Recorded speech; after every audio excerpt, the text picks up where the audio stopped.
Anda telah mengunduh podcast yang dipaparkan oleh Pendeta Dr. Erastus Sabdono ini dari truth.id/voice. Selamat mendengarkan podcast ini. Shalom saudara sekalian, salam sejahtera dalam kasih Tuhan kita Yesus Kristus. Kebenaran hari ini 7 April berjudul Telah selesai dalam hal perasaan. Telah selesai dalam hal perasaan.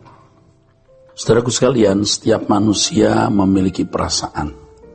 Inilah bagian dari keunggulan yang dimiliki manusia yang tentu membedakan manusia dari binatang. Perasaan memberi warna hidup kepada manusia, artinya bahwa perasaan inilah yang membuat manusia menikmati dunianya. Sebab dengan perasaan manusia dapat merasakan suasana susah, senang, sedih, cinta, sayang, benci, dendam, tersinggung, tersanjung, dan lain sebagainya.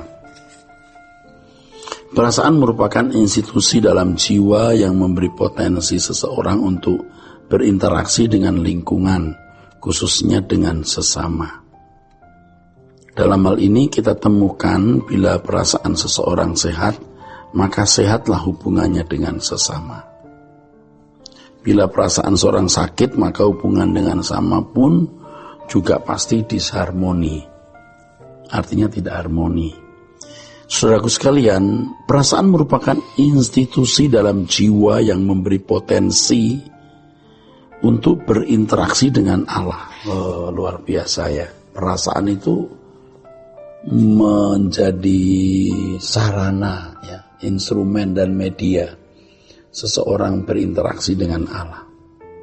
Perasaan memiliki peran yang sangat besar dalam hidup ini, sebab pilihan, keputusan, tindakan, dan perilaku seseorang sangat dipengaruhi, bahkan kadang ditentukan oleh perasaannya.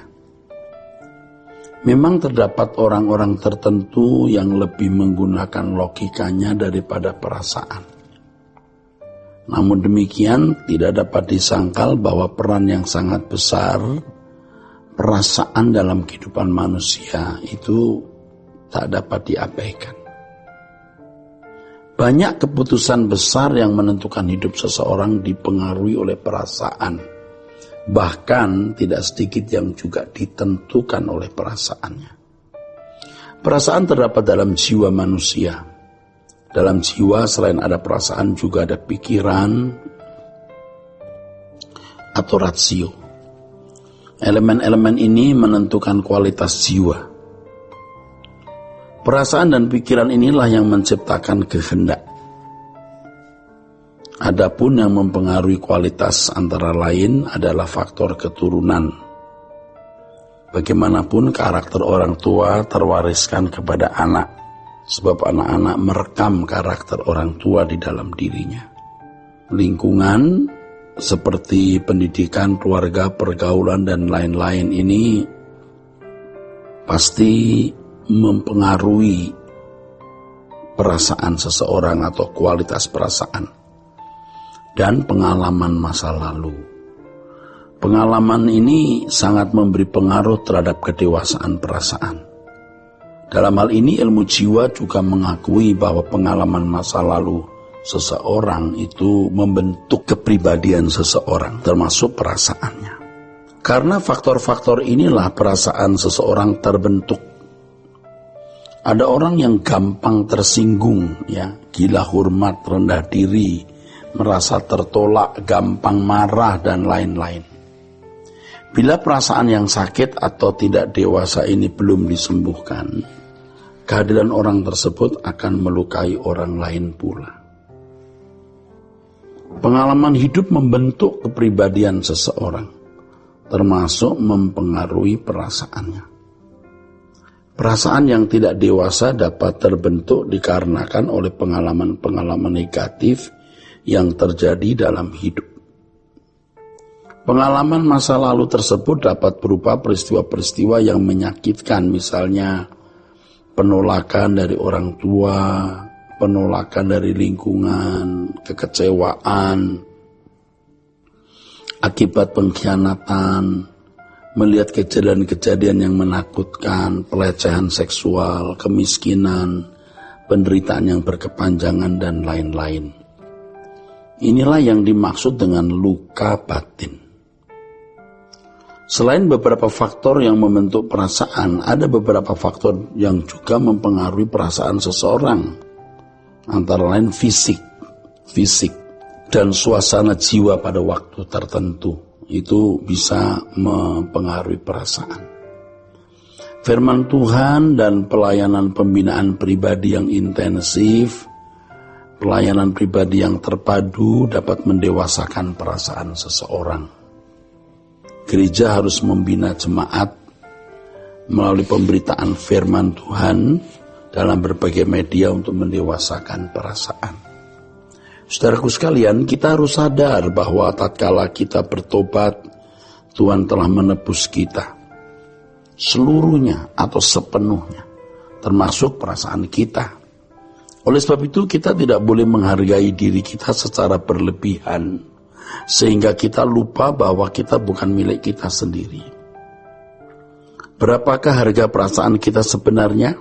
Ya, seharga salib Tuhan Yesus. Sebab kita telah disalibkan bersama Kristus. Kita telah dikuburkan bersama dengan Dia dan dibangkitkan dalam hidup yang baru. Bila kita menyadari hal ini, saudaraku, kita tidak akan memanjakan perasaan.